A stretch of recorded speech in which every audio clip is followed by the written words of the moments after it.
The Cuban Missile Crisis remains the closest the world has ever come to full-scale nuclear war, a moment where restraint, leadership, and chance combine to prevent disaster. For 13 tense days in October 1962, the United States and the Soviet Union faced each other in a confrontation that threatened not just the soldiers, sailors, and leaders directly involved, but the very survival of civilization itself. The backdrop was the Cold War, an era defined by suspicion, ideology, and nuclear weapons that could destroy entire cities in minutes. By the early 1960s, the United States enjoyed a decisive strategic edge. Hundreds of intercontinental ballistic missiles, long-range bombers, and medium-range nuclear weapons deployed in Europe and Turkey, capable of reaching Moscow in minutes. The Soviet Union, led by Premier Nikita Khrushchev, lagged far behind. His arsenal of intercontinental missiles was small, unreliable, and incapable of matching American strength. The imbalance gnawed at Soviet leadership. Complicating matters was Cuba. Just 90 miles from Florida, Fidel Castro had seized power in 1959, turning the island into a communist stronghold in the Western Hemisphere. To Washington, this was a humiliating affront. A Soviet ally perched on America's doorstep. In 1961, a CIA-backed invasion at the Bay of Pigs had attempted and failed spectacularly to topple Castro. The fiasco embarrassed President John F. Kennedy in front of the world and cemented Castro's grip on power. To Khrushchev, the failure signaled opportunity. Here was a young American president still finding his footing, humiliated in the first major test. And here was an ally, Castro, eager for protection against what he believed would be another U.S. attempt to overthrow him. The solution seemed obvious to the Soviets: place nuclear missiles in Cuba. Doing so would serve multiple purposes at once. It would shield Castro from another invasion, redress the nuclear imbalance by putting U.S. cities within easy reach, and deliver a propaganda victory by showing the world that Moscow could challenge Washington in its own backyard. The move would be bold, risky, and deeply provocative. By the summer of 1962, Soviet fighters began carrying men, equipment, and construction materials across the Atlantic under heavy secrecy. Soviet officers lied about their cargo. Crews worked at night under camouflage nets to conceal missile sites from prying eyes in the sky, and for weeks it appeared the gamble might succeed. But secrecy is fragile, and in the nuclear age, ignorance is dangerous. American intelligence officers were already suspicious of unusual Soviet activity in Cuba. Flights of U-2 reconnaissance aircraft continued to map the island in meticulous detail. Washington knew something was happening, though the scale and nature of it had not yet been confirmed. The stage was set. The world was moving, quietly and inexorably, towards the moment when discovery would shatter the fragile calm. By late summer 1962, the Soviet plan to turn Cuba into a forward-deployed nuclear base was in motion. The first shipments of medium-range ballistic missiles, R-12s, known to NATO as SS-4 Sandals, slipped out of Soviet ports under heavy security. Each missile carried a nuclear warhead powerful enough to destroy an American city. Longer-range R-14 missiles, capable of reaching as far as Chicago or Washington, were also included in the deployment. In Cuba, Soviet engineers and military specialists fanned out across the countryside. They worked alongside Cuban forces to clear fields, pour concrete, and erect launch pads disguised as agricultural projects. Convoys moved under cover of night. Construction sites were hidden with camouflage netting and false structures meant to fool overhead observation. The effort involved tens of thousands of Soviet personnel, a massive undertaking concealed in plain sight on an island already under close American watch. For Castro, the missiles promised security he desperately wanted.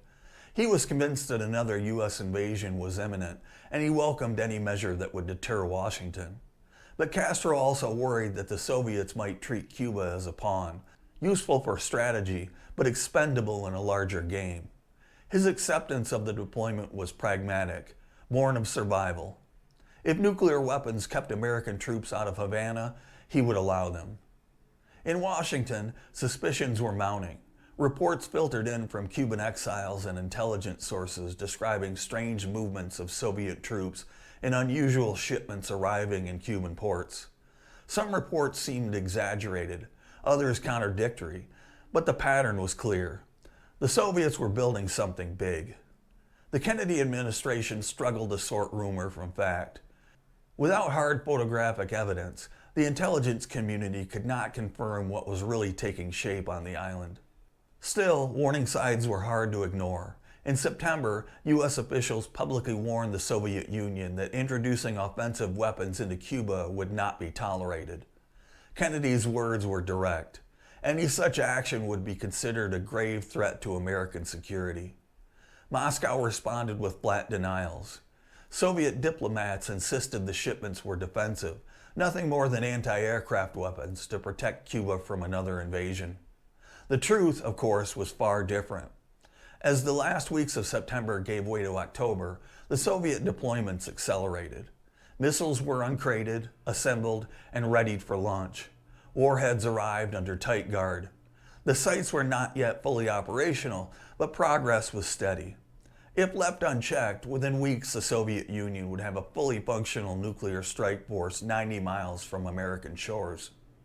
And then, on October 14, 1962, a high-flying U-2 reconnaissance plane passed over western Cuba. Its cameras captured images that would remove all doubts and plunge the world into the most dangerous crisis of the nuclear age. On the morning of October 14, 1962, Major Richard Heiser piloted a U-2 reconnaissance plane across Cuba at 72,000 feet. To the naked eye, the island below looked peaceful. Fields, villages, and winding roads. But the cameras mounted in the belly of his aircraft told a different story. In frame after frame, the film revealed long, rectangular launch pads under construction, missile trailers, and the unmistakable outlines of Soviet medium-range ballistic missiles. When the photographs reached Washington the next day, the analysis was swift and chilling. Trained photo interpreters at the National Photographic Interpretation Center spread the images across light tables, magnifying glasses in hand. They knew what they were looking at: SS-4 missiles, fully capable of striking nearly every major city in the southeastern United States. It was the confirmation Washington had dreaded. The findings were rushed to the White House. President Kennedy was briefed on the morning of October 16th. The reaction was immediate and tense. The United States was now facing an existential threat planted 90 miles off its shores. The president had to decide quickly how to respond. Kennedy's instinct was to avoid hasty moves, but the scale of the crisis demanded structure. It was Robert F. Kennedy, the president's brother and closest confidant, who urged him to assemble a dedicated group of advisors drawn from across the government, civilians, military leaders, and diplomats alike.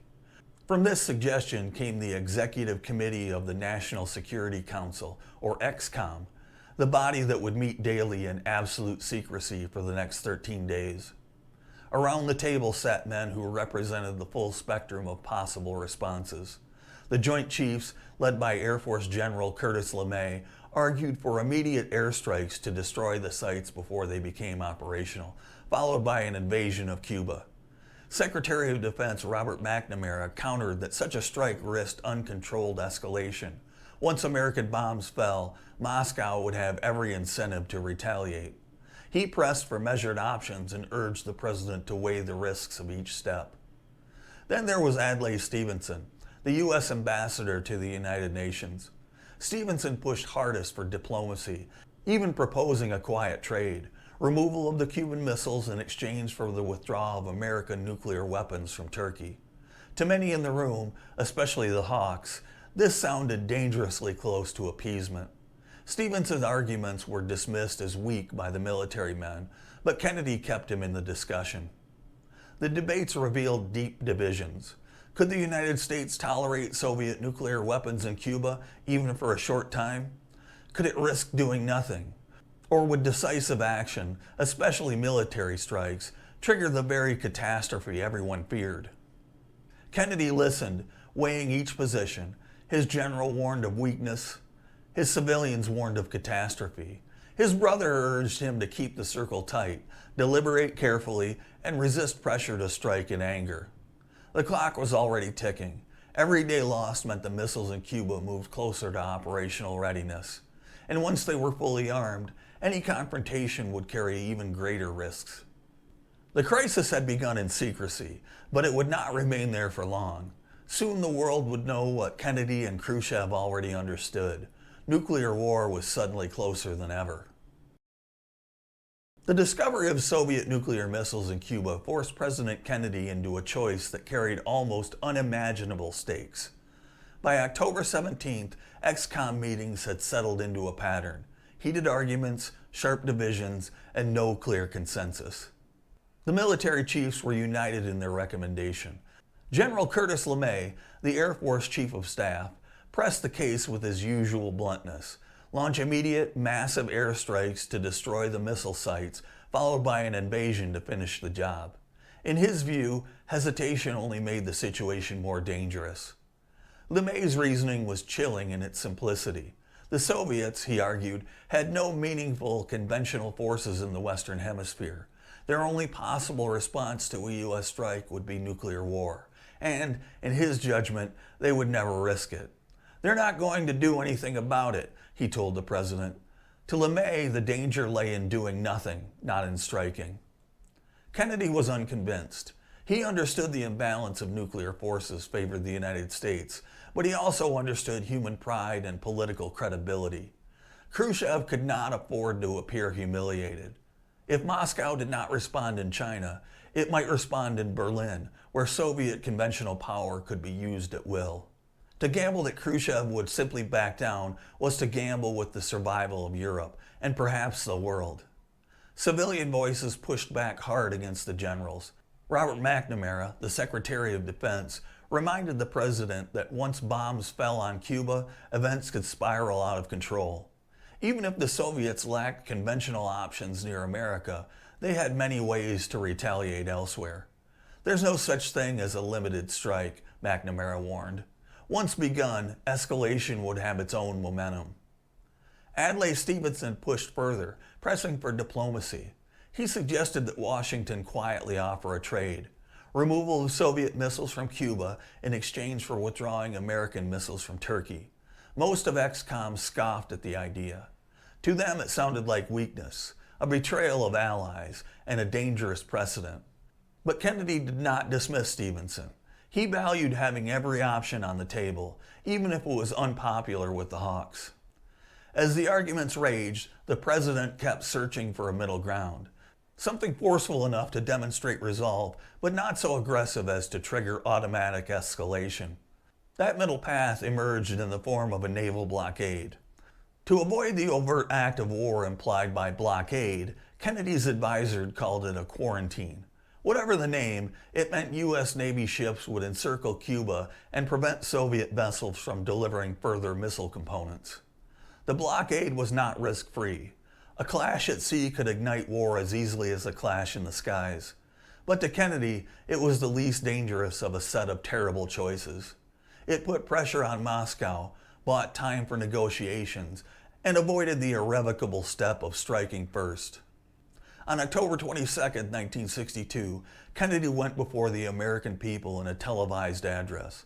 Calm, deliberate, and deadly serious, he revealed the existence of Soviet missiles in Cuba, announced the quarantine, and warned that any nuclear attack launched from Cuba would be treated as an attack by the Soviet Union itself, met with a full retaliatory response upon the Soviet Union. Good evening, my fellow citizens. This government, as promised, has maintained the closest surveillance of the Soviet military buildup on the island of Cuba. Within the past week, unmistakable evidence has established the fact that a series of offensive missile sites is now in preparation on that imprisoned island. The purpose of these bases can be none other than to provide a nuclear strike capability against the Western Hemisphere. Acting, therefore, in the defense of our own security and of the entire Western Hemisphere, and under the authority entrusted to me by the Constitution, as endorsed by the resolution of the Congress, I have directed that the following initial steps be taken immediately. To halt this offensive buildup, a strict quarantine on all offensive military equipment under shipment to Cuba is being initiated. All ships of any kind bound for Cuba, from whatever nation or port, will, if found to contain cargoes of offensive weapons, be turned back. It shall be the policy of this nation to regard any nuclear missile launched from Cuba against any nation in the Western Hemisphere as an attack by the Soviet Union on the United States, requiring a full retaliatory response upon the Soviet Union. I call upon Chairman Khrushchev to halt and eliminate this clandestine, reckless, and provocative threat to world peace and to stable relations between our two nations. I call upon him further to abandon this course of world domination and to join in an historic effort to end the perilous arms race and to transform the history of man. Our goal is not the victory of might, but the vindication of right. Not peace at the expense of freedom, but both peace and freedom here in this hemisphere, and we hope around the world. God willing, that goal will be achieved. For the first time, the public understood the scale of the danger. For the first time, Moscow was forced to choose whether to push forward or back down. The countdown had truly begun. With the quarantine declared, the crisis shifted from White House meetings to the open waters of the Atlantic. The U.S. Navy surged into position, forming a line of warships stretching across the approaches to Cuba. Their orders were simple, but the stakes were staggering. No Soviet vessel carrying offensive weapons would be allowed through. For the sailors and commanders at sea, the rules of engagements were unlike anything they'd ever faced. Robert McNamara, the architect of the quarantine, drilled into them that restraint was paramount. Any miscalculation, any shot fired at the wrong moment could ignite a nuclear war. Captains were authorized to signal, shadow, and board ships, but not to escalate without explicit approval. McNamara later described those days as the most dangerous of his life, precisely because so much rested on the individual judgment at sea. On October 24th, the first test came. Intelligence reports showed a group of Soviet freighters streaming directly toward the quarantine line. In Washington, ex-com members crowded around situation maps. Reports flowed in from Navy commanders. The Soviet ships were closing fast. Was this the moment the world would find out whether Khrushchev would risk war rather than back down? And then, one by one, the freighters slowed, changed course, and eventually turned back. They had stopped short of the line. The immediate confrontation had been avoided. For the moment, Kennedy's gamble had worked. But the next day, October 25th, the tension escalated again. The U.S. destroyer USS Joseph P. Kennedy Jr. confronted the Maroukla, a Lebanese freighter under Soviet charter. To force compliance with the blockade, Admiral George Anderson ordered the firing of star shells and blank warning shots across the bow. The sky lit up with eerie brilliance as the shells burst overhead. The freighter stopped and was boarded. No missiles were found, and the ship was allowed to continue. The incident rattled Washington. To the Navy, it was a necessary demonstration of resolve. To McNamara, it was dangerously close to crossing the line. When he heard that live ordnance had been fired, even warning shots, he exploded in frustration, demanding to know who had given the order and warning that one misstep could bring catastrophe. It was a stark reminder that the margin between control and chaos was razor thin. Meanwhile, the drama was playing out on a second stage, the United Nations. There, Adlai Stevenson faced off against Soviet Ambassador Valery Zorin in one of the most famous moments of Cold War diplomacy. The Soviets continued to deny that missiles existed in Cuba. Stevenson, armed with U-2 photographs, pressed Zorin in open session. "I am prepared to wait until hell freezes over if that's your decision, but I am also prepared to present the evidence in this room." When the photographs were displayed, the Soviet denials collapsed under the weight of proof. Stevenson's performance electrified the world, giving the U.S. the moral upper hand in the court of global opinion. Even as the blockade held and Stevenson courted the Soviets at the UN, another channel of communication was opening. On October 26th, the first in a series of letters from Khrushchev arrived in Washington. Long, rambling, and emotional, it hinted at a way out. Remove the missiles from Cuba in exchange for an American promise not to invade the island. The next day, a second letter came, harsher in tone, demanding something far more dangerous: the withdrawal of U.S. Jupiter missiles from Turkey. These messages set the stage for back-channel diplomacy. President Kennedy would rely on his brother, Robert F. Kennedy, to carry America's response in secret talks with Soviet Ambassador Anatoly Dobrynin. It was a delicate balance, keeping official negotiations measured while using informal contacts to probe for a settlement. Looking back decades later, Robert McNamara described these days in a way that captured the razor's edge on which the world balanced. In the Cuban Missile Crisis, the U.S. and the Soviet Union were communicating in a fashion the likes of which the world had never seen before. Star shells, blockades, letters, even silence. Every move and non-move was a message, and every message carried the risk of being misread as the countdown to catastrophe continued. By October 26, the crisis had reached its breaking point. The blockade had held, Stevenson had delivered his crushing blow at the United Nations, and the first of Khrushchev's letters was in Kennedy's hands. That initial message, long and meandering, offered a possible deal. If the United States pledged not to invade Cuba, the missiles could be removed. It was a glimmer of hope, but no sooner had it been digested than a second, much tougher letter arrived, demanding that the U.S. also withdraw its nuclear missiles from Turkey. The split in tone between the two letters left Washington uncertain. Which represented Khrushchev's real position, the conciliatory hand extended in the first, or the hardened ultimatum of the second? As Kennedy weighed how to respond, the danger of events spiraling out of control grew with every passing hour. That danger became reality on October 27th. A U-2 reconnaissance plane, flying its routine mission over Cuba, was shot down by a Soviet-built SA-2 surface-to-air missile. The pilot, Major Rudolph Anderson Jr., was killed instantly. The act shocked Washington. It was the first direct blood drawn in the confrontation. In XCOM, the military chiefs erupted. General Curtis Millay thundered that this was an act of war. To do nothing, he argued, was to invite further attacks. An immediate airstrike on the offending missile sites, he insisted, was the only acceptable response. Kennedy resisted. He suspected the shootdown had not been ordered directly by Moscow, but by Soviet commanders in Cuba, or even by Castro's forces acting on their own initiative. To retaliate risked killing Soviet personnel, which might provoke Khrushchev into striking elsewhere, perhaps in Berlin. The president made the hardest choice a leader can make: to hold fire in the face of provocation.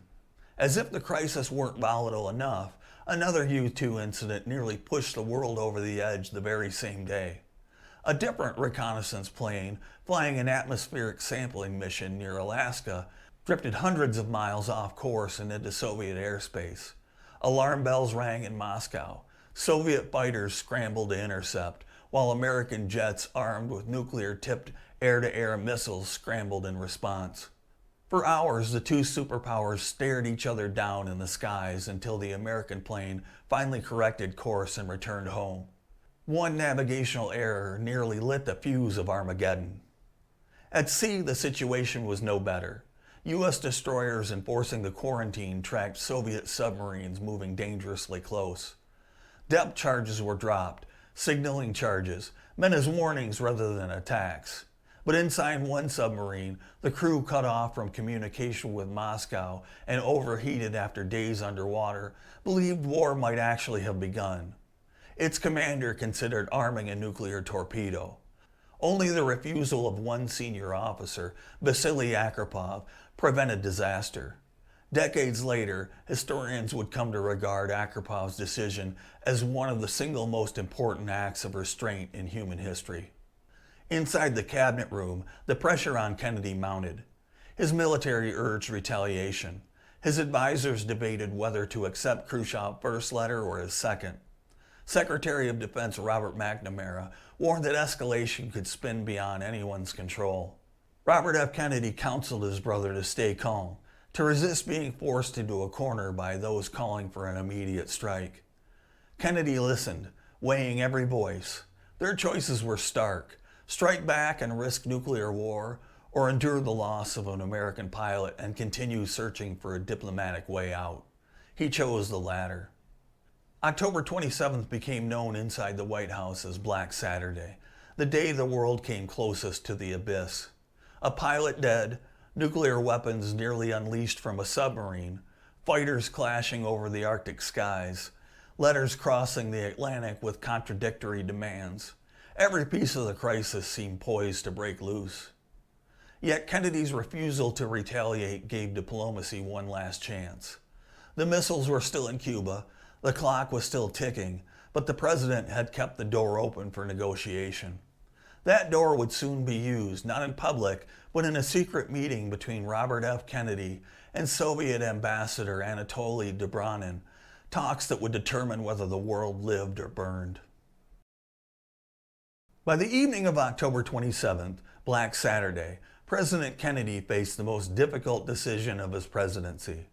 2 letters from Khrushchev sat on his desk, and they could not have been more different. The first, received on October 26, was emotional and personal. Khrushchev pleaded for reasoning, offering to withdraw the missiles from Cuba if the United States pledged not to invade the island. It was long, rambling, even desperate at times, but it carried the tone of a leader looking for a way out. The second, which arrived the following day, was starkly different. Drafted under pressure from his military and party hardliners, it demanded not only a no-invasion pledge, but also the removal of American Jupiter missiles stationed in Turkey. Publicly conceding such a demand would fracture NATO and humiliate the United States. Kennedy and his advisors debated furiously. Which letter should they answer? To respond to the first might give Khrushchev the off-ramp he sought. To respond to the second would mean negotiating under duress, trading away Allied security for American safety. But ignoring either carried the risk of miscalculation, and time was running out. That night, Kennedy chose a bold, calculated path. The United States would publicly accept the terms of the first letter, the no-invasion pledge, and quietly address the demands of the second in secret.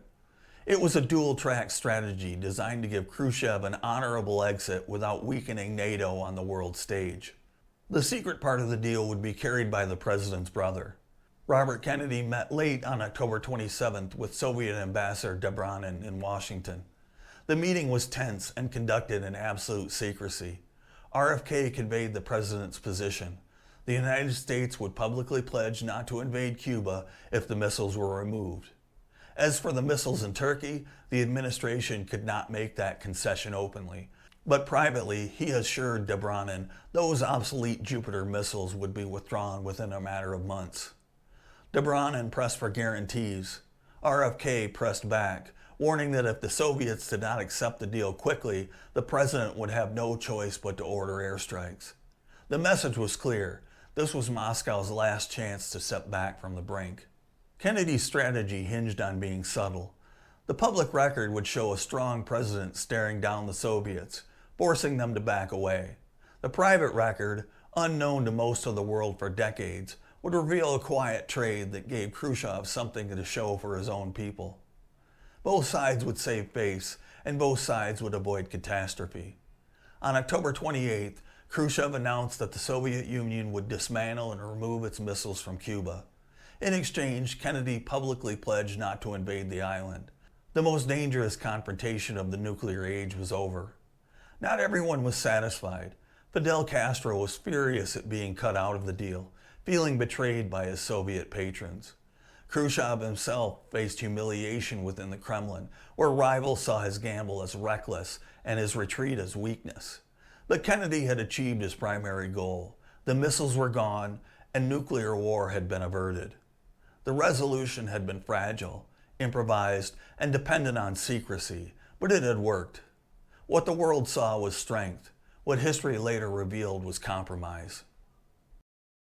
On October 28, 1962, the world exhaled.